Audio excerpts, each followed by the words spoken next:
Les premières copies sont là.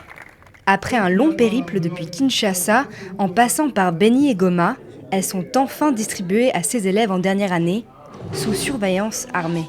Ici, les élèves planchent sous le regard des encadreurs et du M23. Cette année, l'examen d'État n'est pas comme les autres. Dans plusieurs zones du Sud Kivu, les révisions se sont déroulées entre les bruits de balles, les incursions aux armées et les déplacements forcés.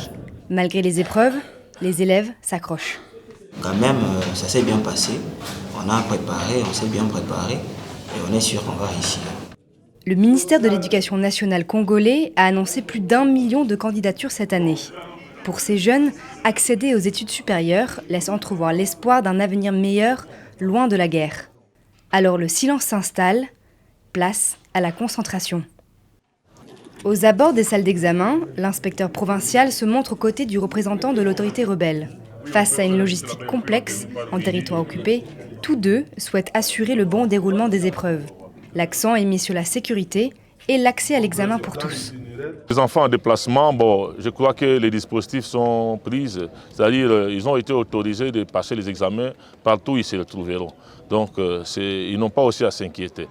Dans la province voisine, les rangs se forment. Les mâles bleus sont là aussi, avec les mêmes copies blanches, qui arrivent aux mains des élèves. Aux yeux du gouvernement, tout a été mis en œuvre pour que l'examen soit accessible à travers le pays. Nous ne pouvons que lancer un appel d'encouragement à tous nos élèves qui sont dans les zones sous occupation rebelle. Nous avons fait notre part. Tous les items ont été transmis à travers notre partenaire UNICEF. Et je pense que toutes les écoles, en ce moment précis, dans les territoires occupés, sont en train de passer aussi les épreuves comme ceux qui sont avec nous sur place ici à Beni. La correction des copies arrive à l'heure où l'accord de Doha entre le gouvernement congolais et le M23 devrait être mis en œuvre.